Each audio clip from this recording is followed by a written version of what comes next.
Good afternoon, everyone. I'm going to get us started. We're all looking forward to a very interesting talk this afternoon. And this is our final Gasson lecture here at Boston College Law School. And we're very pleased this year to be the hosts of the Gasson Chair. And this year's Gasson Chair holder is Father Frank Brennan, S.J. The Gasson Chair is Boston College's oldest endowed professorship. It's funded through a generous gift by the Jesuit community at Boston College. The chair enables a distinguished Jesuit scholar from any academic discipline to be appointed a visiting professor at the university for a term not exceeding 2 years. Under the terms of the appointment, the chairholder teaches a course at BC and gives a public lecture. Fortunately, we've had 2 public lectures from our Gasson Chair, so we're doing very well here. The 2014-2015 Gasson Chair is Professor Frank Brennan. He is in residence at the law school this academic year. Father Brennan is a Jesuit priest, a professor of law at Australian Catholic University, an adjunct professor at the Australian National University College of Law and the National Centre for Indigenous Studies, as well as the Australian Centre for Christianity and Culture. He is a board member at St. Vincent's Health, Australia, and chairs the Policy Committee of Jesuit Social Services. He's a member of the steering committee of the C20, which is the platform for dialogue between leaders of the G20 countries and representatives of civil society organizations. He's also a board member of Kevin Rudd's National Apology Foundation. Father Brennan is an officer of the Order of Australia for services to Aboriginal Australians, particularly as an advocate in the areas of law, social justice, and reconciliation. The National Trust has classified him as a living national treasure. In 2009, he chaired the Australian National Human Rights Consultation Committee. He was the recipient of the Migration Institute of Australia's 2013 Distinguished Service to Immigration Award. Responding to Professor Brennan's talk today is Professor Mary Ellen O'Connell, the Robert and Marion Short Professor of Law from the University of Notre Dame. A Vice President of the American Society of International Law, the leading organization of its kind in the world, Mary Ellen O'Connell is a noted participant in debates on law and morality in the use of military force. She chairs the International Law Association's Committee on the Use of Force, which just completed a 5-year study of the definition of armed conflict. She has testified before Congress and spoken to a wide variety of audiences about the international legal restraints on the use of force and the origins of these restraints in the Catholic Church's just war doctrine. Professor O'Connell has sought to raise public awareness of the new technology of unmanned aerial vehicles, or drones. Recently, she was quoted saying, "The CIA uses drones to target enemy leaders on its, quote, watch list." Excuse me. But these attacks inevitably kill many people who are not on the list, including innocent women and children. A prolific scholar who also is doing pioneering work in the field of international legal theory, O'Connell is the author of The Power and Purpose of International Law, an explication of the foundations of international law and an answer to those who deny its status as law. So please welcome Professor Mary Ellen O'Connell and Professor Frank Brennan.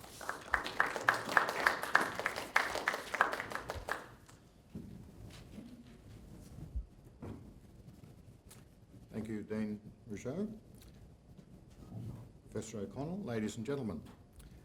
My topic for this Gasson lecture is human rights in the national interest, the case study of asylum, migration and national border protection. Those of us who live in prosperous, secure countries need to answer the questions: who has a right to enter my country? What are the preconditions for my government being able decently and fairly to deny a right of entry to someone seeking entry to my country?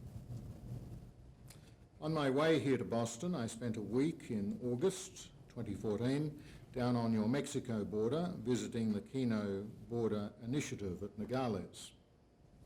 I visited the spot at the border fence where Cardinal Sean O'Malley from Boston had celebrated Mass, reaching through the steel girders to give communion to persons on the other side of the border. I heard some of the stories about the desperate attempts of border crossers, many of whom were children fleeing impossibly lawless situations back home, heading for the safety of their dreams with relatives already resident here in the United States. Father Sean Carroll, director of the Kino Border Initiative, tells me that the number of people coming to the border has tapered off in recent months, in part because of Mexico's southern border plan, with Mexican state officials running stricter checkpoints, pulling people off trains and beating them up, and in part because of police activities in countries like Honduras, making it more difficult for children to escape. The Mexican southern border plan could not be implemented without United States funding. The cumulative effect is said to be the externalisation of the US border.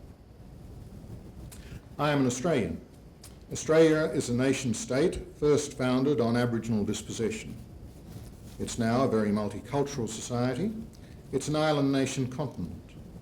It is a nation refounded on migration, and since World War II and the subsequent abolition of the White Australia policy, on migration from every country on earth. Australia has a generous, ordered, well-policed immigration policy. Australia has been particularly generous receiving refugees fleeing conflicts across the globe, though usually those refugees have been selected by the Australian government, issuing visas to those refugees chosen from a very large pool.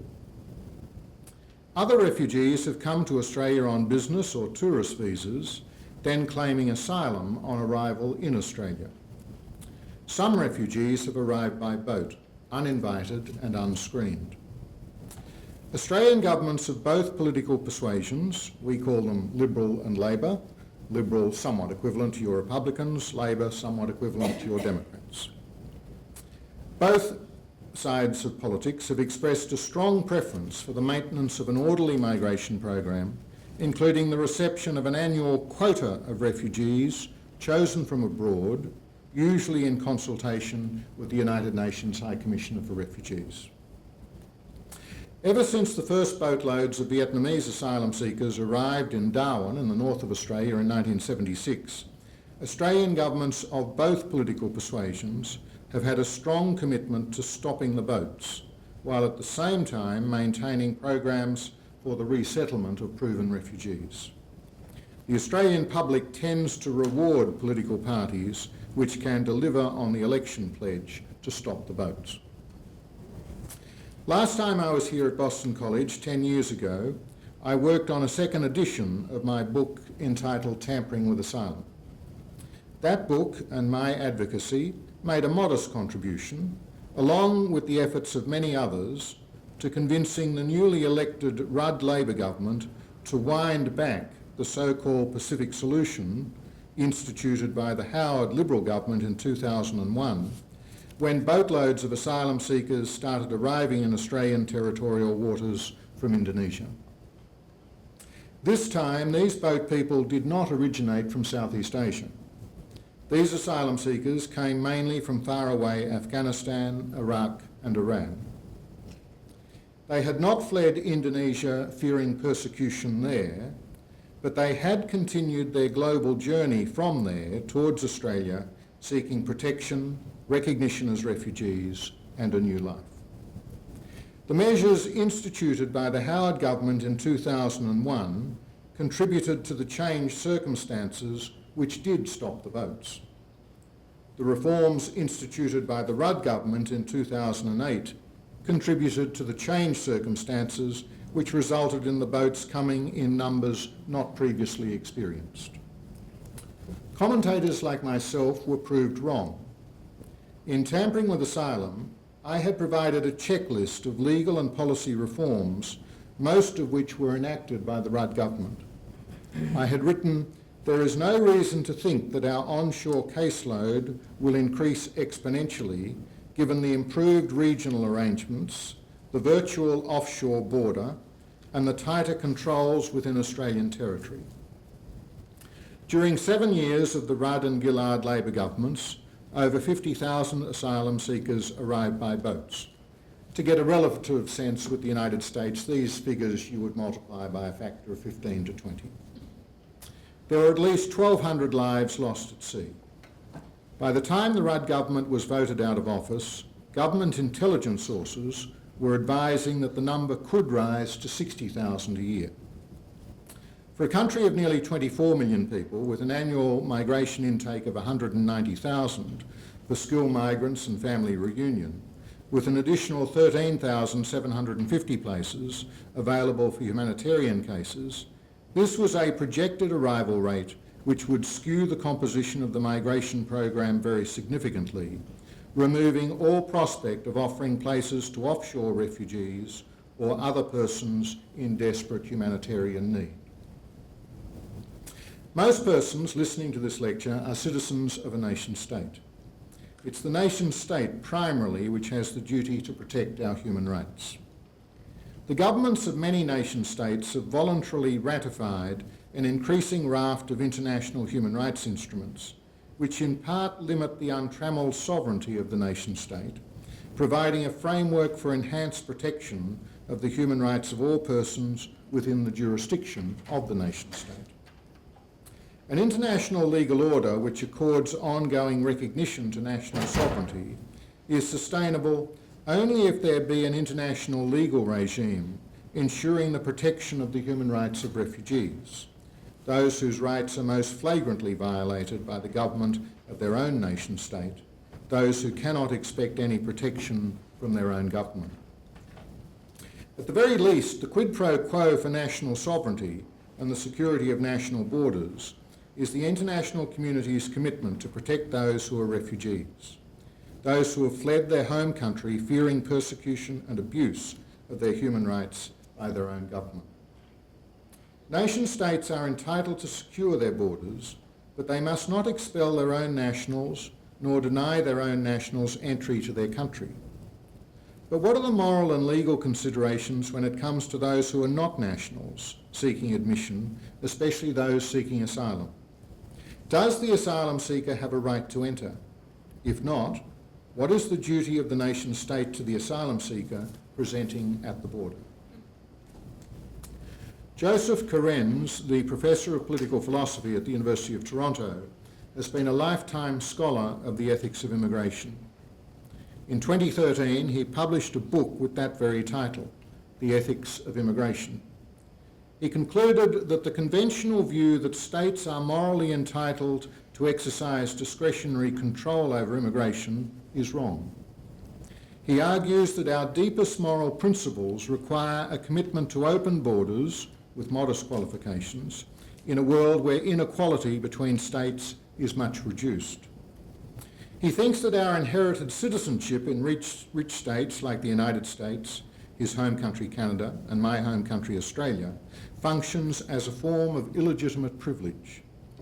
He thinks his ideal would not work the havoc you might imagine if there were greater equality between states, as there would then be less incentive for people to leave the state where they grew up and establish their roots. But absent that equality, what is to be done? Kerenz expresses the fear that there's now a deep conflict between what morality requires of democratic states with respect to the admission of refugees and what democratic states and their existing populations see as their interests.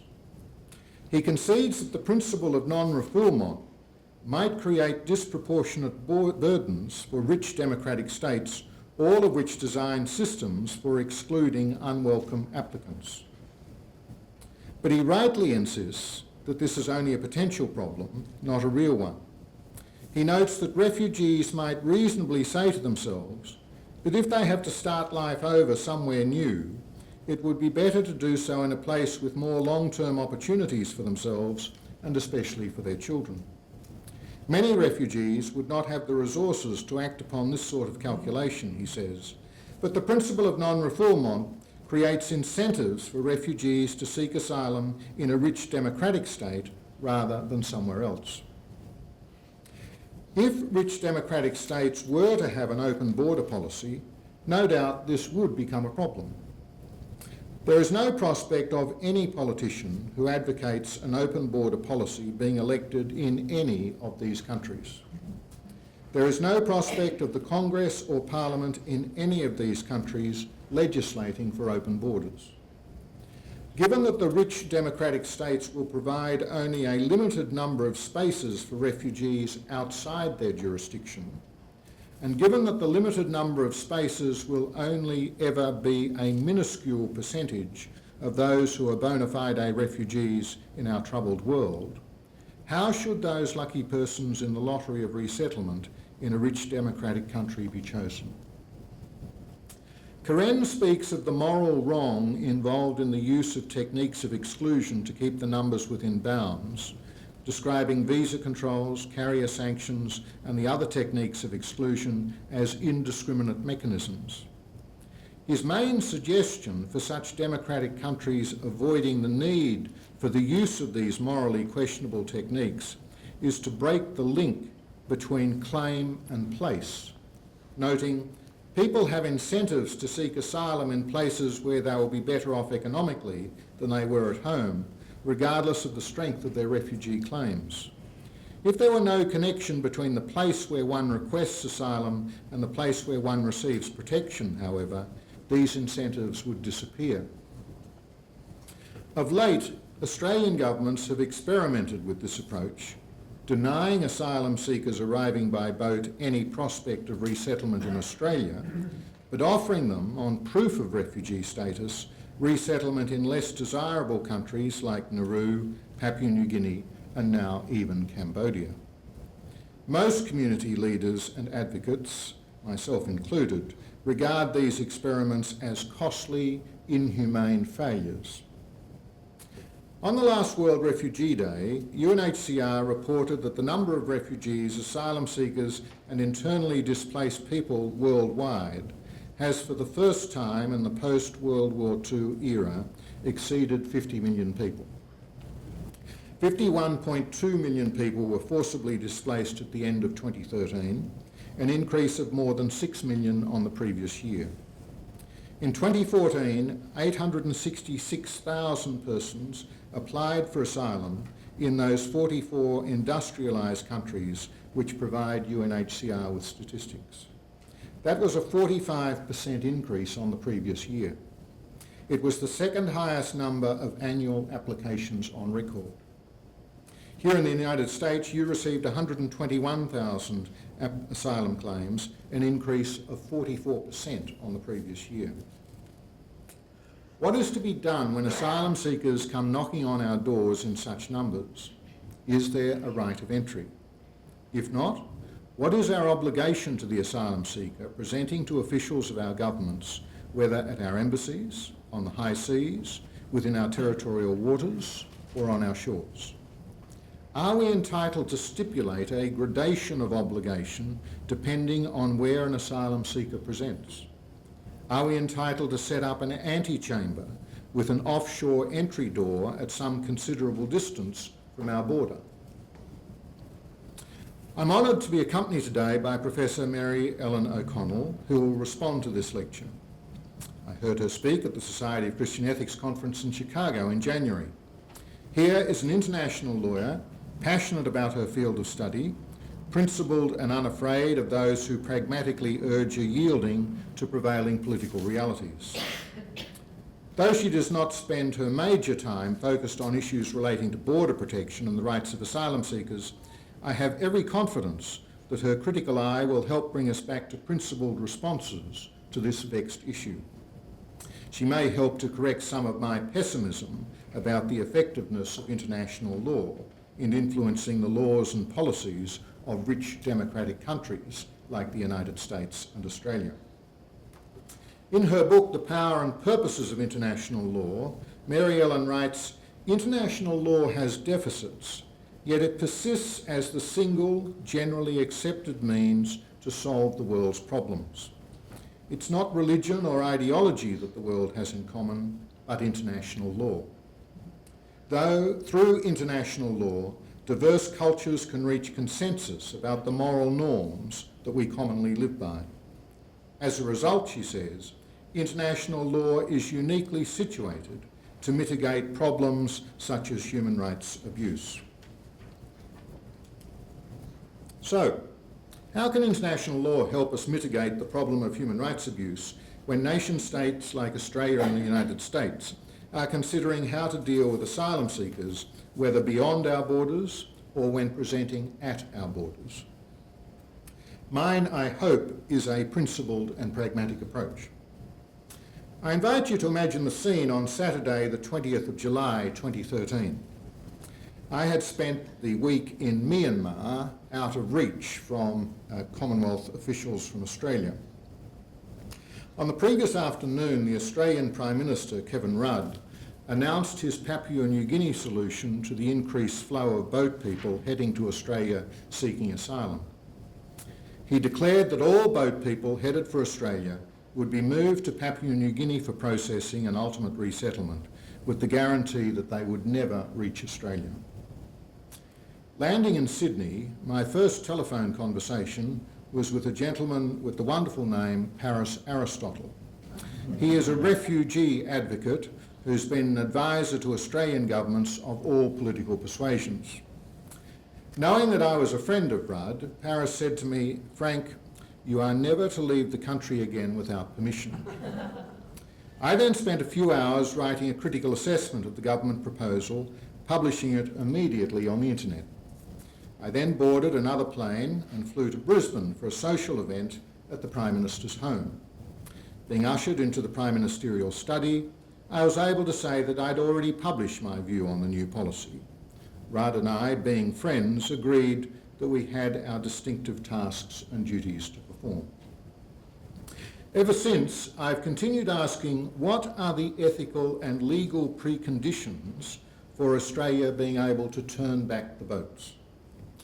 Many refugee advocates continue to be upset with me for conceding that any such discussion is theoretically possible, let alone practically necessary. Prime Minister Rudd issued a challenge to all refugee advocates and social justice groups when he appeared on national television in the lead-up to the last Australian election, when he said, "I think you heard a people smuggler interviewed by a media outlet the other day say that this was a fundamental assault on their business model."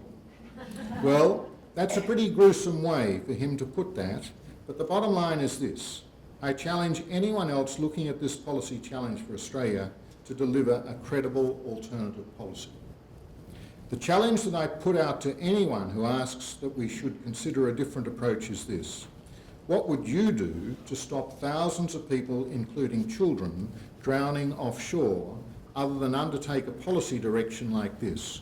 What is the alternative answer?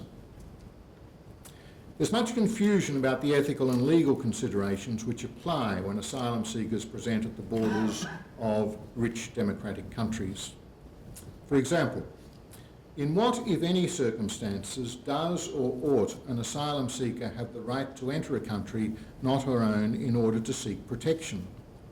To be blunt, no asylum seeker should be refooled or sent back to the country where they claim to face persecution unless their claim has been assessed and found wanting. While waiting, no asylum seeker has a right to enter any particular country. In the event that an asylum seeker unlawfully gains access to a country, they should not be penalised for such an unlawful entry or presence, provided only that they came in direct flight from the alleged persecution. All lawyers would agree, at least thus far, with these blunt propositions. I think they would anyway, Mary. Some, especially those schooled in international law, would go further. They would point not just to a country's ratification of the 1951 Refugee Convention, or in your case, the Protocol. They would claim that those countries which have ratified the Convention Against Torture and the International Covenant on Civil and Political Rights cannot refool an asylum seeker until there's been a determination of any claim that they face torture or cruel, inhuman or degrading treatment or punishment. Some of these lawyers would then take the next leap in human rights protection to assert that all persons have a right to enter any state of their choice, provided only they claim to face the risk of persecution, torture, cruel, inhuman or degrading treatment or punishment back home.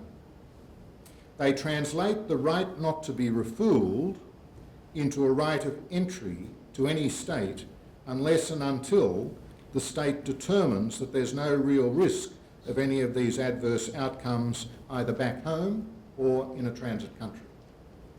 Either the state is able to determine all such claims at the border, or else the state must grant entry at least for the purpose of complete human rights assessment.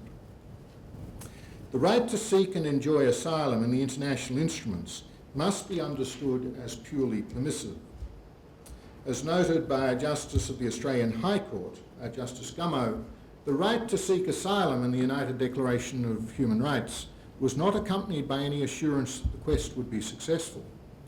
A deliberate choice was made not to make a significant innovation in international law, which would have amounted to a limitation upon the absolute right of member states to regulate immigration by conferring privileges upon individuals. Nor was the matter taken any further by the International Covenant on Civil and Political Rights. Article 12 of the ICCPR stipulates freedom to leave any country and forbids arbitrary deprivation of the rights to enter one's own country, but that covenant does not provide for any right of entry to seek asylum, and the omission was deliberate, he wrote. Nation-states which are signatories to these international instruments are rightly obliged not to expel peremptorily those persons arriving on their shores, legally or illegally, in direct flight from persecution. This is the limit of the legal obligation.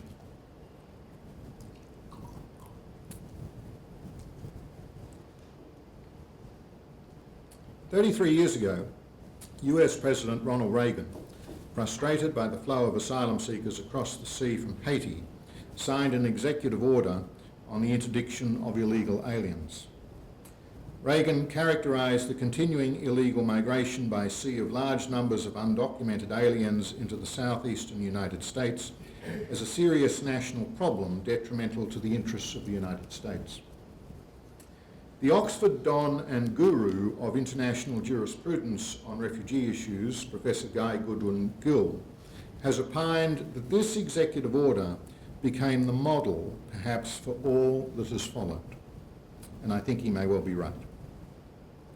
Following the military coup in Haiti in 1991, repatriations were suspended for 6 weeks. Then in May 1992, President George Bush decided to continue interdiction and repatriation, but without the possibility of screening in for those who might qualify as refugees. When inaugurated as president in January 1993, Bill Clinton maintained the interdiction practice, putting paid to the claim that this was just an initiative of the Republicans. It turned out that both major political parties were committed to stopping the boats, doing whatever it takes. 3 decades later, it's the same situation in Australia, with both sides of politics being committed to stopping the boats. This is how the US Supreme Court described the matter. With both the facilities at Guantanamo and available Coast Guard cutters saturated, and with the number of Haitian emigrants in unseaworthy craft increasing, many had drowned as they attempted the trip to Florida, the government could no longer protect our borders and offer the Haitians even a modified screening process. It had to choose between allowing Haitians into the United States for the screening process or repatriating them without giving them any opportunity to establish their qualification as refugees. In the judgment of the President's advisers, the first choice not only would have defeated the original purpose of the program, controlling illegal immigration, but also would have impeded diplomatic efforts to restore democratic government in Haiti and would have posed a life-threatening danger to thousands of persons embarking on long voyages in dangerous craft. The second choice would have advanced those policies, but deprived the fleeing Haitians of any screening process at a time when a significant minority of them were being screened in. On May 23, 1992, President Bush adopted the second choice. After assuming office, Clinton decided not to modify that order. It remains in effect today, the court said. The wisdom of the policy choices made by Presidents Reagan, Bush and Clinton is not a matter for our consideration. It took 15 months of concerted advocacy from human rights advocates to convince Clinton to institute refugee status determination interviews on board ship. In the Sale decision, the US Supreme Court ruled that these harsh presidential practices were valid. Justice Stevens, delivering the opinion of the court majority, said, "The President has directed the Coast Guard to intercept vessels illegally transporting passengers from Haiti to the United States and to return those passengers to Haiti without first determining whether they may qualify as refugees." The question presented in this case is whether such forced repatriation was authorised both under the legislation and the Refugee Convention. In relation to Article 33 of the Refugee Convention, the Supreme Court said this: "The drafters of the Convention and the parties to the Protocol may not have contemplated that any nation would gather fleeing refugees and return them to the one country they desperately sought to escape. Such actions may even violate the spirit of Article 33. But a treaty cannot impose uncontemplated extraterritorial obligations on those who ratify it through no more than its general humanitarian intent. Because the text of Article 33 cannot reasonably be read to say anything at all about a nation's actions towards aliens outside its own territory, it does not prohibit such actions."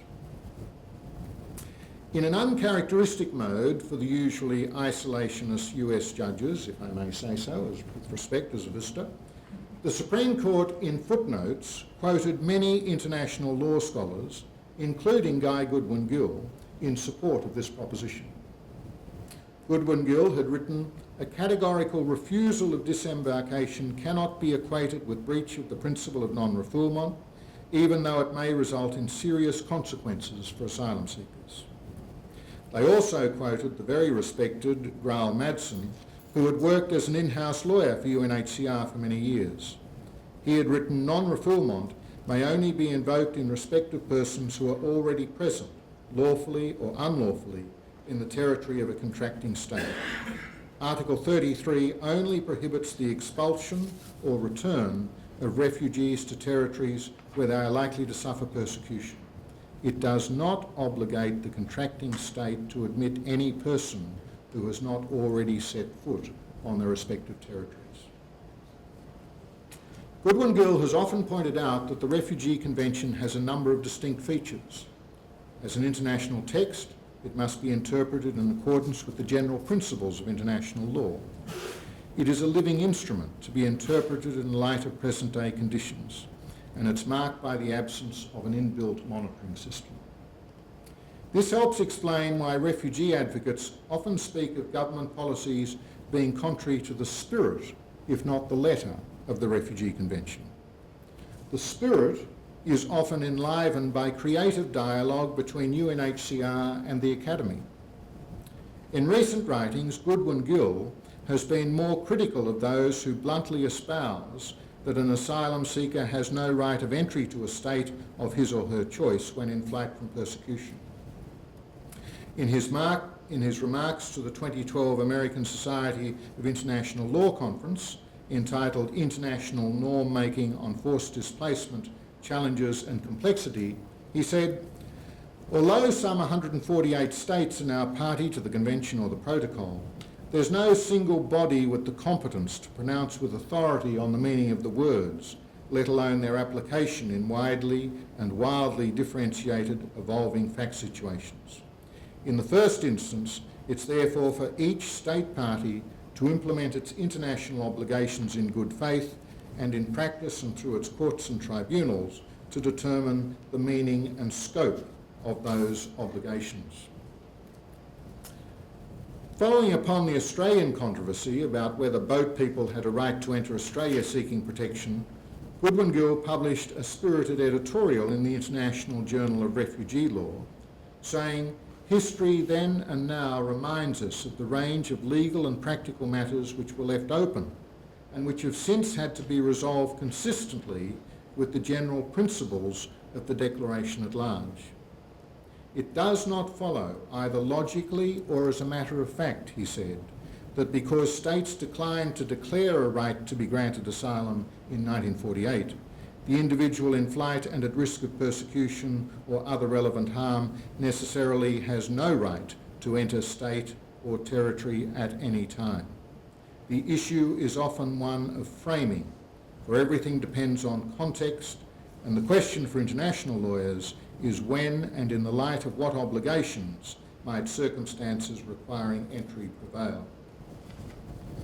In March last year, he followed up with an even more spirited attack on the US Supreme Court Sale decision, saying, nor do I think that the judgment of the Supreme Court in Sale counts for anything juridically significant. He said that basically the court did not have the competence to make the decision about the application of the international law. He further pointed out that UNHCR, which is responsible for the supervising the application of the Convention and the Protocol, protested the judgment at the time and has consistently maintained the position set out in its amicus brief to the Supreme Court and in earlier interventions with the US authorities.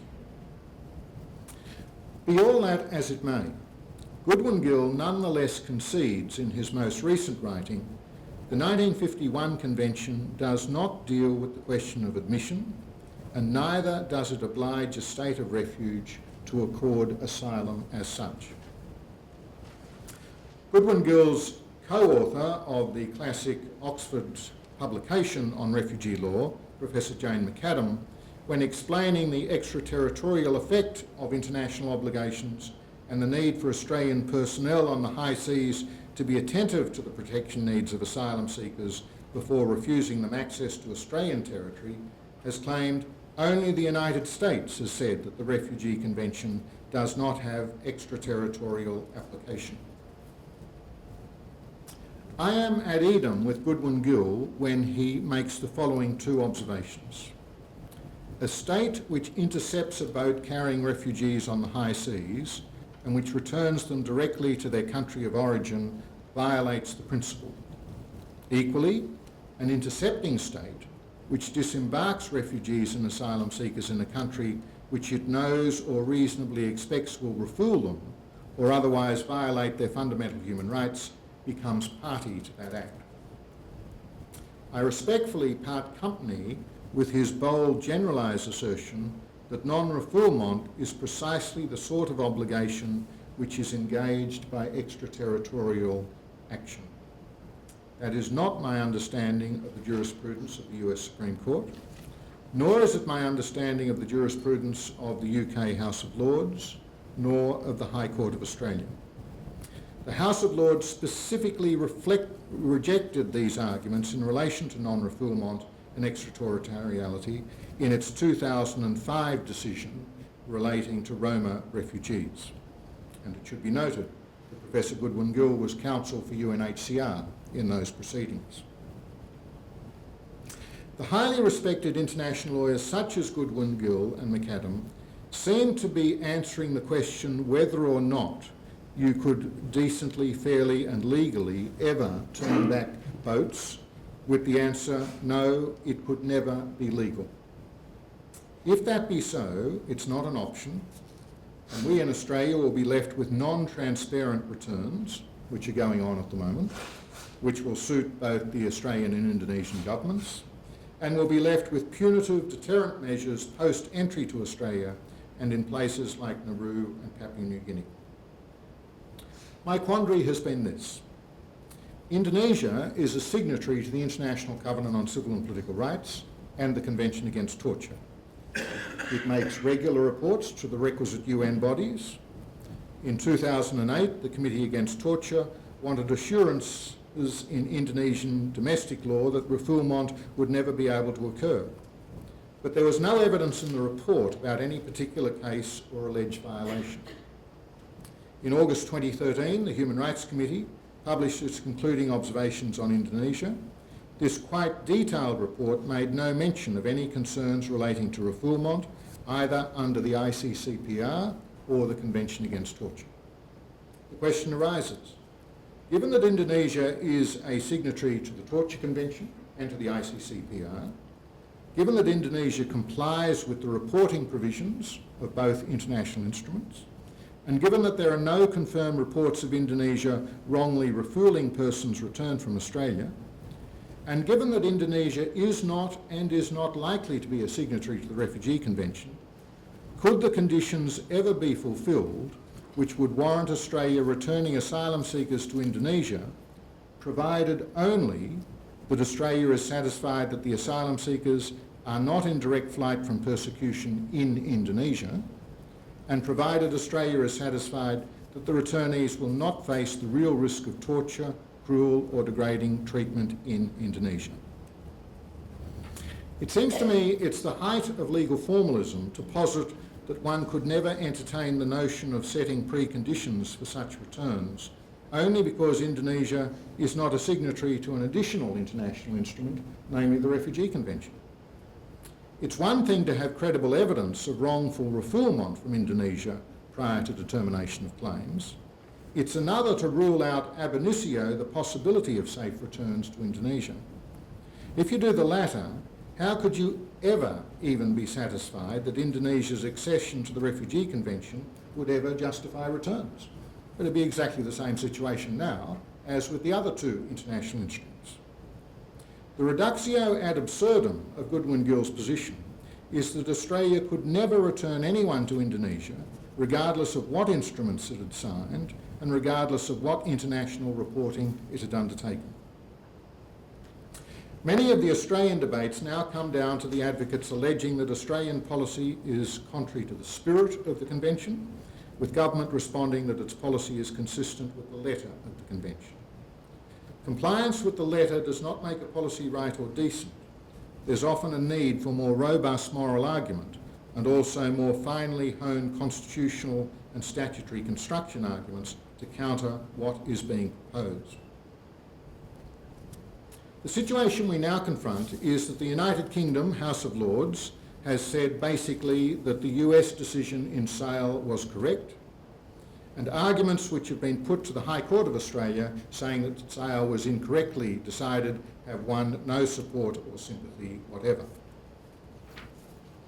So what we have in the jurisprudence of our part of the world, namely the United States, United Kingdom and Australia, is a view which is very unsympathetic to that which has been put by the international lawyers. If we look to Europe with the European Court of Human Rights, there is of course the decision which was reached there in 2012 in the case of Percy against Italy. And there, the European Court of Human Rights has been much more sympathetic to basic human rights arguments, which in the end would result in a view that people should be admitted within the states of Europe when seeking access across the Mediterranean. What then is to be the way forward? In my country, and I suspect here, we have a situation where the ground is quite sterile for international lawyers agitating the rights of asylum seekers. Not only has our High Court in Australia made clear that there's little room for the application of international law when interpreting tight statutory provisions aimed at enhancing border protection, we now have a parliament which has legislated provisions which are horrific, particularly in the eyes of international lawyers. Just recently, our parliament passed a provision which stipulated that a string of new statutory provisions relating to the exercise of various border protection powers would not be invalid, and I quote, because of a failure to consider Australia's international obligations or the international obligations or domestic law of any other country, or because of a defective consideration of Australia's international obligations, or because the exercise of the power is inconsistent with Australia's international obligations. So we now have a parliament and an executive which is completely hostile to the international law approach, and a court which is bound to simply interpret the statutes without recourse to the same judicial techniques which would be available to the European Court of Human Rights. So on the issue of border protection and asylum, it's reached the stage in Australia that government and the Parliament are attempting to lock out all influence by international law. The migration and asylum debate is one debate in which the voice of community leaders, and not just international lawyers, needs to be heeded, and in which we need to have due regard for political deliberation. It's one of those debates requiring an attentiveness to the still small voices of conscience. In my country, and perhaps here, the finest preachers now tend to be novelists, poets and folk singers. In Australia, one of our finest novelists, Tim Winton, made a rare appearance on the public stage on Palm Sunday this year, dissenting from Australia's refugee policy. Conceding that he was no expert, no politician, and expressing no envy of those who make the decisions in these matters, those who've sought and gained the power to make decisions in this matter, he declared, "But I know when something's wrong, and what my country is doing is wrong." He lamented, "We're losing our way. We've hardened our hearts. I fear we've devalued the currency of mercy. Children have asked for bread and we gave them stones. So turn back, I beg you, for the children's sake, for the sake of this nation's spirit. Raise us back to our best selves. Turn back while there is still time." Recently in Australia, two of our greatly admired ex-Prime Ministers from opposite sides of the political fence have died. They were Gough Whitlam and Malcolm Fraser. I was privileged to know both of them. Whitlam was Prime Minister at the end of the Vietnam War. He was succeeded by Fraser in December 1975. Each of them was concerned by the prospect of large numbers of Vietnamese refugees arriving in Australia by boat and without visas. Their political parties were equally committed to stopping the boats. Initially, with the fall of South Vietnam, Australian politicians and civil servants were very wary about receiving large numbers of refugees from Vietnam. A joint parliamentary committee was unanimously of the view when reporting in 1976 that prior to the evacuation of the Australian Embassy in Saigon in April 1975, 40 years ago to the day next Tuesday, there was deliberate delay in order to minimise the number of refugees with which Australia would have to concern itself.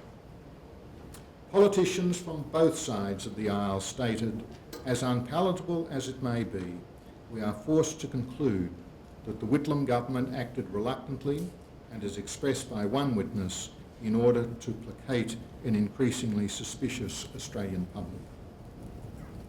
As Prime Minister, Fraser gave great leadership in the Australian community, cultivating public acceptance of the idea that Australia would play its part in receiving a significant number of Vietnamese refugees, chosen by Australian government officials from camps in other Southeast Asian countries like Thailand. Eventually, an orderly departure program was established and Australia took in many tens of thousands of refugees. But the precondition was that, as politicians on both sides of the political fence said, they did not want queue-jumpers, as they called them, those who would be arriving by boat in the north of Australia. They wanted to put an end to the arrival of boat people and then, with public support, to be welcoming to those who were chosen from the camps throughout Southeast Asia. There was a very moving scene at the recent state funeral of Malcolm Fraser when Vietnamese Australians thronged outside the church carrying placards which read, "You are forever in our hearts. Farewell to a true champion of humanity, Malcolm Fraser." I too honour Fraser, but not because he opened our borders to fleeing boat people coming in their tens of thousands. He didn't. He secured the borders and then he led the nation in opening our arms and hearts to tens of thousands of refugees, as Tim Winton had put it. Winton is wrong to claim that Fraser welcomed the boats. Winton is right to proclaim, "I was proud of my country, then proud of the man who made it happen, Malcolm Fraser, whose greatness shames those who followed him in the job." Those were the days when a leader drew the people up and asked the best of them, and despite their misgivings, Australians rose to the challenge, and I want to honour his memory today. In a country like Australia, I have concluded that stopping the boats is a precondition to finding a politically acceptable, compassionate and fair solution. The boats will be stopped, but they need to be stopped decently and fairly so that the community might then be encouraged and led to be more generous in opening the doors to a higher quota of refugees each year being selected by government from situations of acute despair, and in funding the international agencies caring for asylum seekers in transit.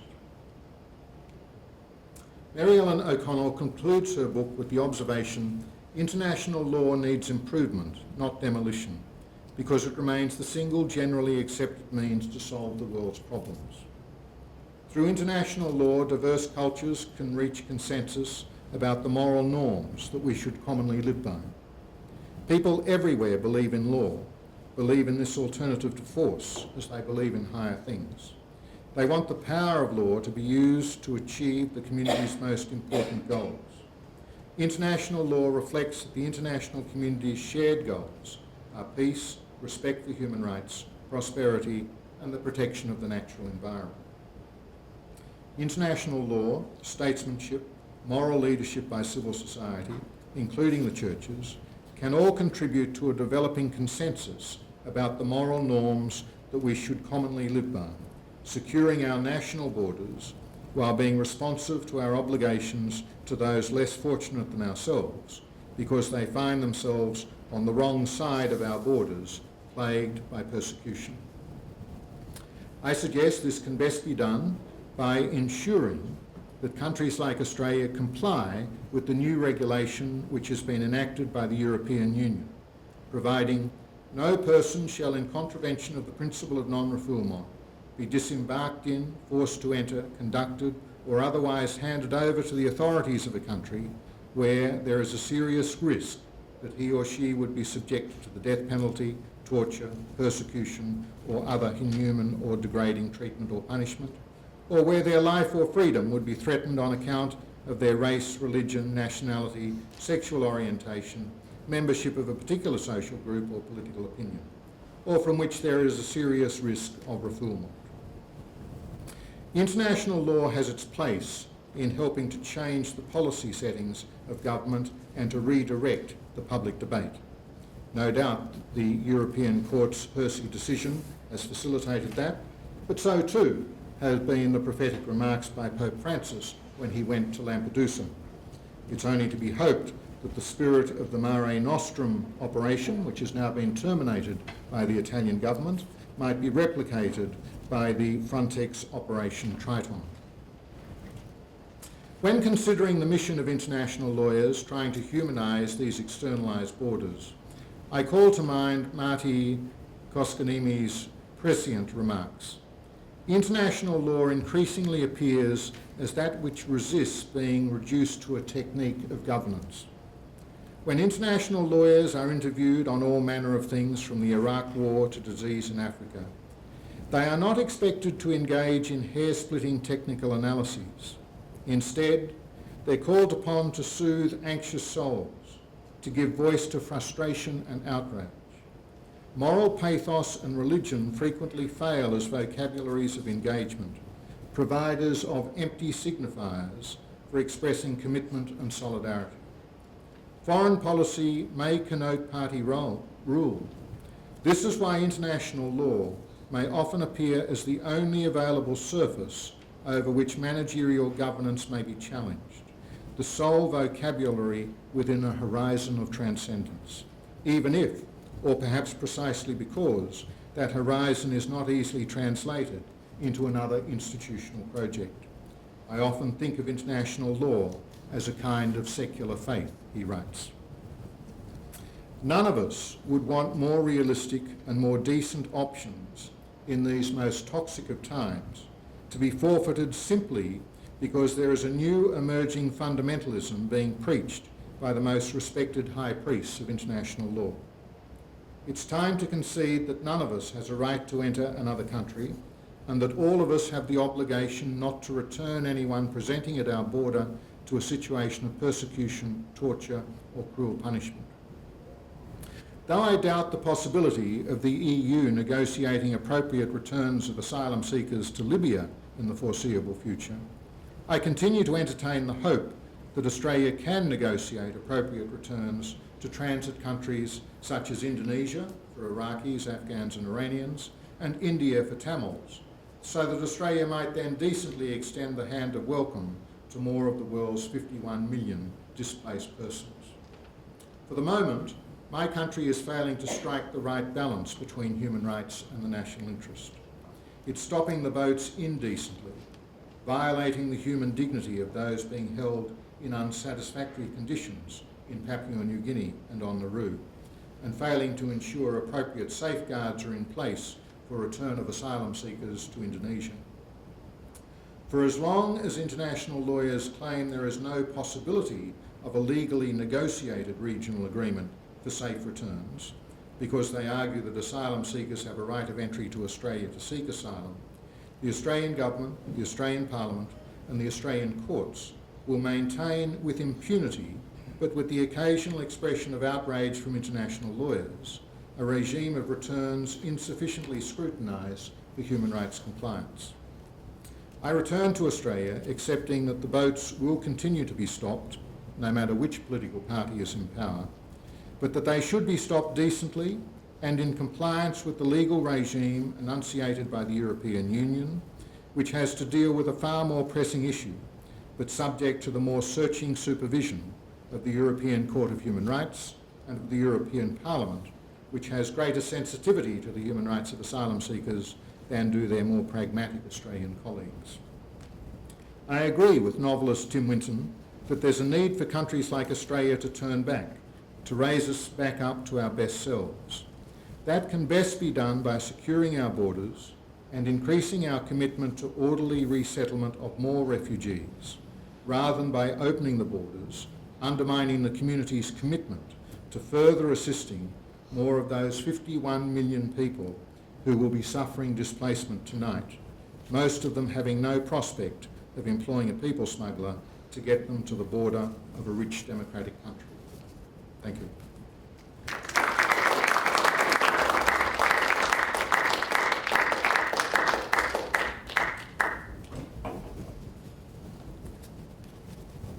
Well, we've just heard a really truly brilliant analysis of one of the most contested and complex areas of all of international law, refugee law. I personally believe that Father Frank Brennan is a national treasure and an international treasure. I wonder, though, what it would take for him to be declared a national treasure in the United States.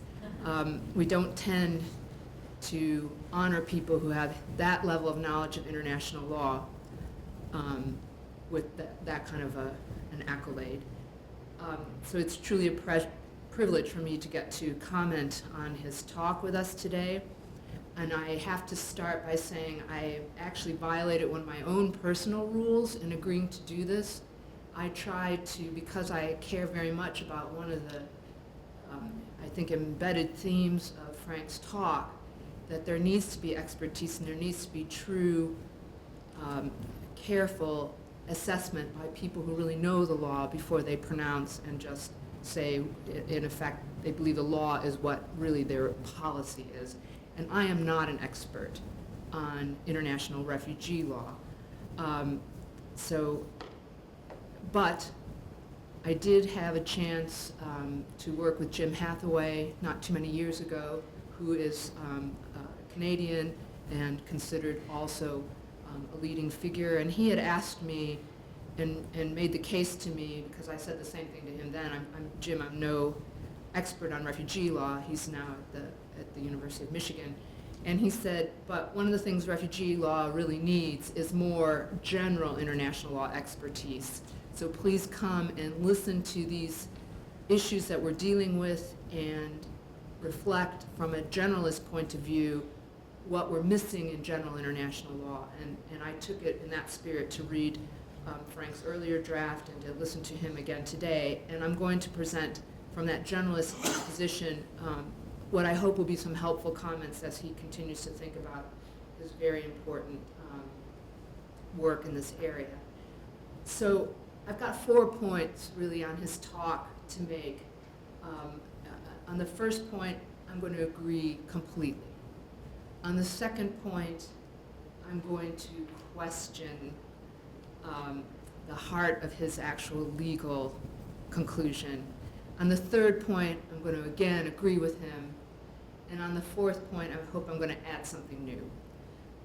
The first point, and I'm just going to read it again from the earlier draft he sent me, because I think in his conclusion there, he summed up so well where I completely agree. And I think the most important thing he said to us today, and the thing that everyone needs to take away, and everyone watching the videotape, especially the members of the Australian government, by all means stop the boats, but also close the facilities at Nauru and Papua New Guinea, abandon the Cambodian shipment plan, negotiate a regional agreement for safe returns, ensuring compliance with the non-refoulement obligation, increase the refugee and humanitarian component in the migration program, encourage further community participation in a refugee resettlement scheme which allows refugee communities and their supporters to increase the number of refugees resettled without taking the place of those refugees who would come anyway without community sponsorship.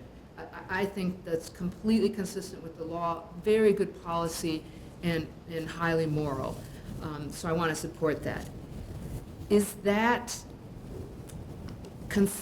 but I also think that that policy is consistent with a different assessment of the core legal obligation that I think is at issue here. And I want to invite Frank to think about his conclusion a slightly different way. It becomes quite a narrow point, but it's at the heart of the whole thing. And here's where I think the real conflict is, or the real question, legal question lies. And I think it requires a little bit more fact development than Frank has possibly given us today, because of course you can't do everything. But this is where I'd like to focus for a minute here. He says he agrees with Godwin Gill in his two observations that a state which intercepts a boat carrying refugees on the high seas and which returns them directly to their country of origin violates the principle of non-refoulement. They intercept them and return them to the place where they're persecuted. Equally, an intercepting state which disembarks refugees in a country which it knows is going to send them back to the place of persecution also violates the rule. Where he disagrees, he says, is that with Godwin Gill and Jane Addams, when they say it can, this is where he disagrees with them. He says it is not an option and we will be left with I'm sorry, I skipped over. He parts company with them when they say non-refoulement is precisely the sort of obligation which is engaged by extraterritorial action. So he is saying that there is no obligation to respect the principle against return to place of persecution if that's engaged extraterritorially. It may be that we're just disagreeing with what territory means today and in this context. I think, Frank, it means on the rescue boat. And I think, if I'm understanding you correctly, you're saying it's not on the rescue boat. So this is particularly a problem of boat people and not other kinds of refugee status.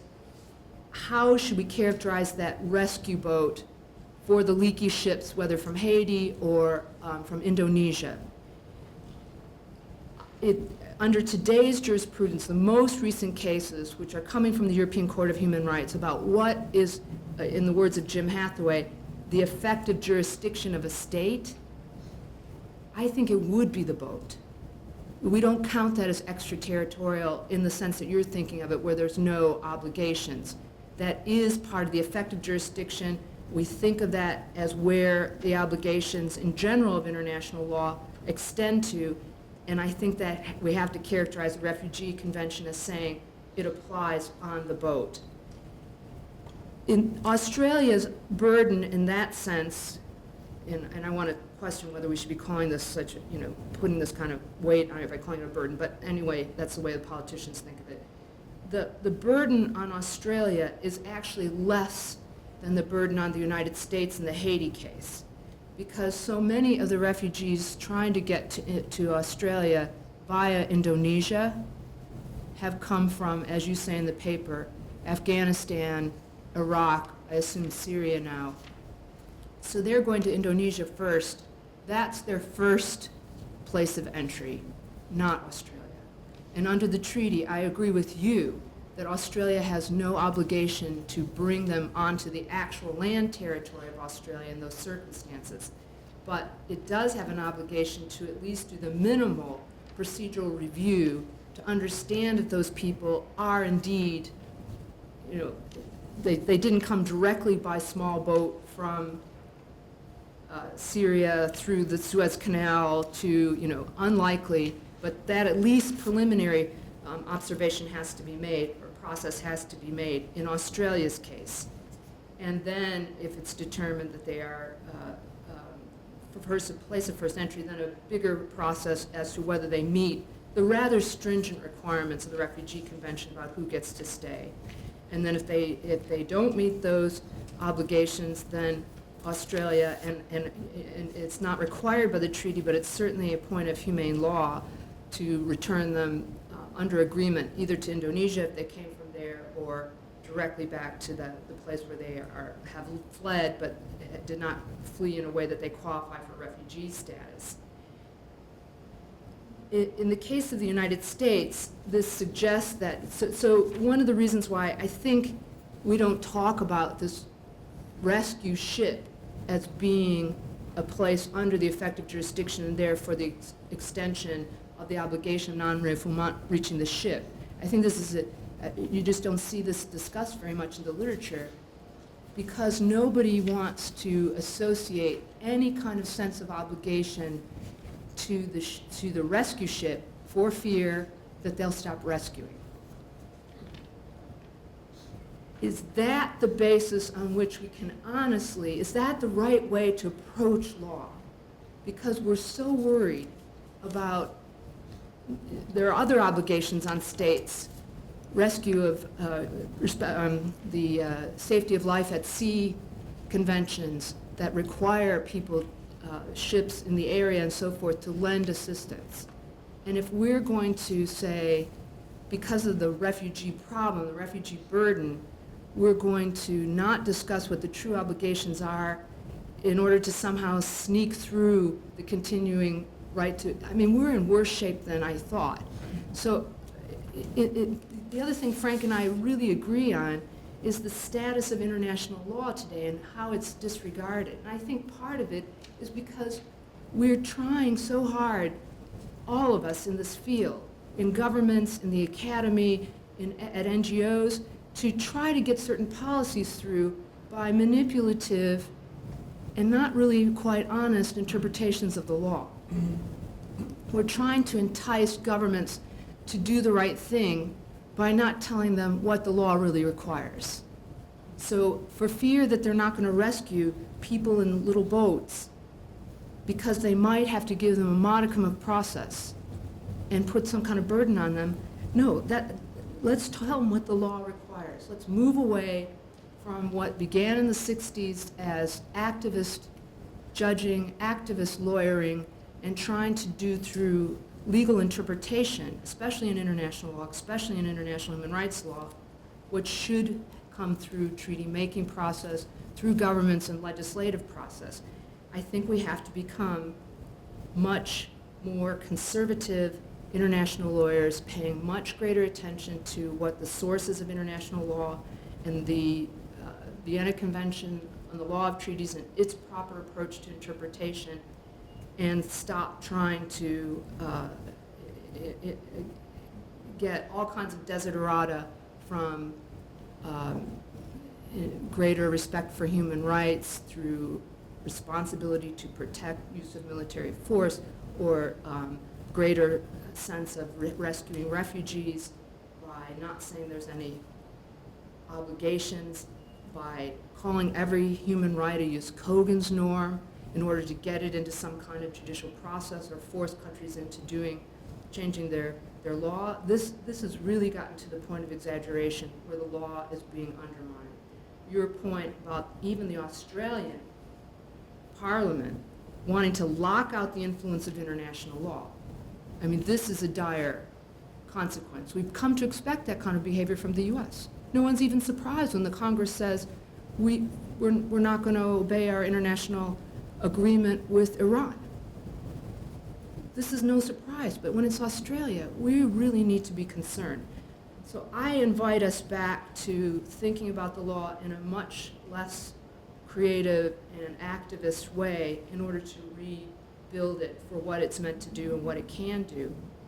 And maybe to speak more honestly, as I think Frank did, about what the real cost-benefit is in conservative respect for the rule of international law. There seems to be some fear of upfront costs in having some kind of process for Haitian refugees in the United States. I mean, that's what's behind the political, and then the Supreme Court's supported the political decision and sale. Really? The United States?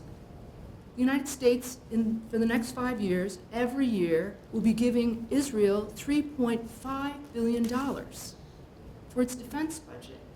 You can have an awfully nice refugee regime for a quarter of that a year. It's priorities. Now, I'm not saying that this is what, as you say, Frank, you're trying to be pragmatic, but I'm trying to say, is it the role of the international lawyer to be the pragmatic one? We're not politicians.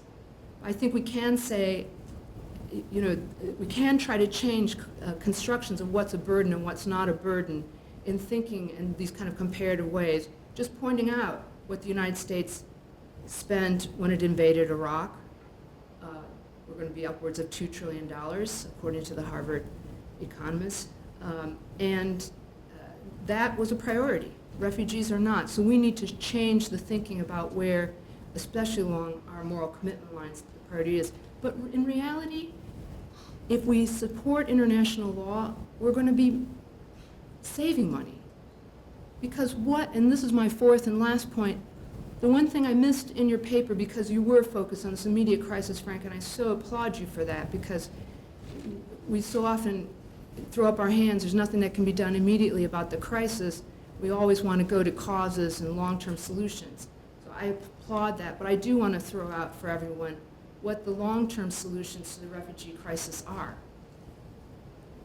The current major flows to refugees are first and foremost, as Frank's paper indicated, war, armed conflict, lawless violence, certainly in Central America, but Australia is receiving from Afghanistan, Syria, Iraq, and now Libya to Europe and the United States from Central America due to the aftermath of U.S. fomented Central American wars and the continuing instability of governments there. Australia joined the United States and the United Kingdom in the 2003 invasion of Iraq, which we all know is front and center in terms of why we have the instability in the Middle East we have right now, producing the flows of refugees we have. That was an unlawful war in straight up violation of international law. So Australia, in a sense, is reaping the cost of its own earlier violation of international law. And I would just argue and make the point from the strict, old-fashioned, conservative international law perspective that I can only represent, that if it's pointed out to governments, if they comply with international law, if they act consistently, so I mentioned war, but the other two major causes of refugee flows are economic disparity, poverty, lack of development, and the collapse of the international environment, the collapse of the natural climate, water flows, water resources, behind everything. We've got international law on this, on all three, on development, on environment, on war and peace. We're not complying with it. We're not even using the tools of international law that will both diminish the desperate need of people to flee. Nobody wants to leave their home. They're forced to. If we can change that, we will save money, of course, in the refugee area, but in so many other areas. Compliance with international law is a burden reducer, a money saver. And as I've argued so many other times, it is so consistent with our core ethical and moral principles, certainly in the West, certainly globally. Why did I say the West? Everywhere.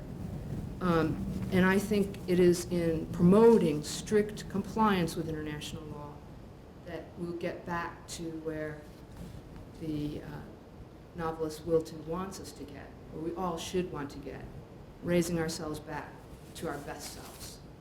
Thank you, Frank, for a wonderful paper.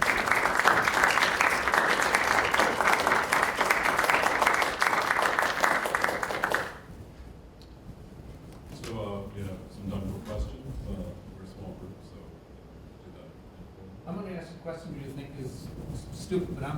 the refugee law. Like 150 times you used the word, and I have no idea what it means. Maybe it's a synonym for return. Maybe it's a French word. What's refoulement? Yeah, it's a French word. In fact, why don't we ask a Frenchman to explain it? Refoulement. Sending back. So the idea is that if someone is fleeing from a situation of persecution, okay, so they turn up at your border, then you are not allowed just to send them back to the place where they are facing persecution.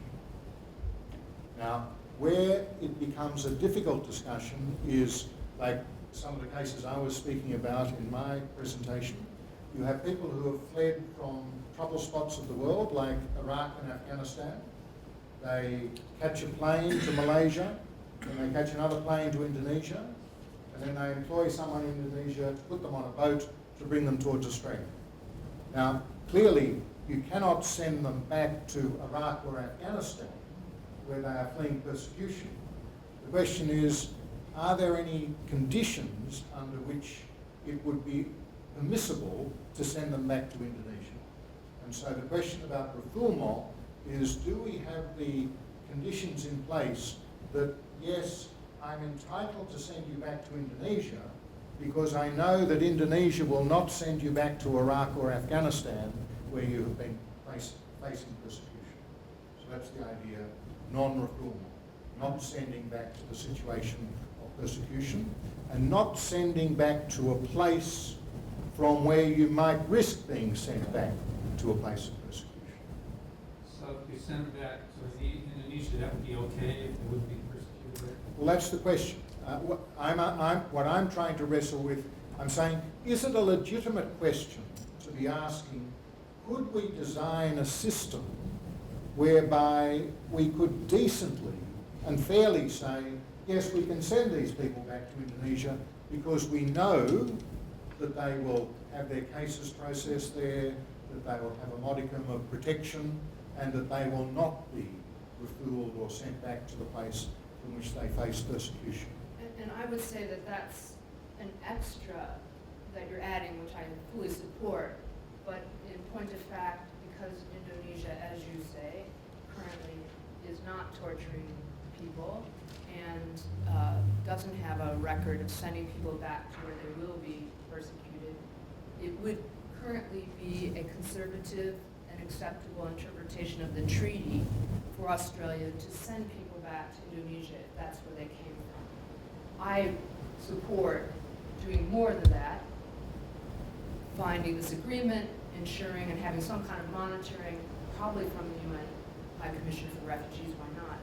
But strictly, conservatively, Australia only has to send people back to Indonesia under current circumstances. That's its only obligation. And I think it's worth pointing out, Frank, that because people have a false notion of what the Refugee Convention really requires, it does not require that you admit people who are fleeing. It only requires that if people make it to your territory, you do not send them back to the place where they will be persecuted again. That's the only, it's not much of an obligation, so why it creates so much anxiety among politicians, I think Frank is right. It has been exaggerated by, especially human rights advocates. They want much more done, and that has come to, politicians look at the treaty and they say, but I don't even see that we're supposed to do all this. So in the spirit of wanting to do a great deal, the best intentions, it has come to be that international law is getting a bad name because it seems to require things that states never signed up for in the first place.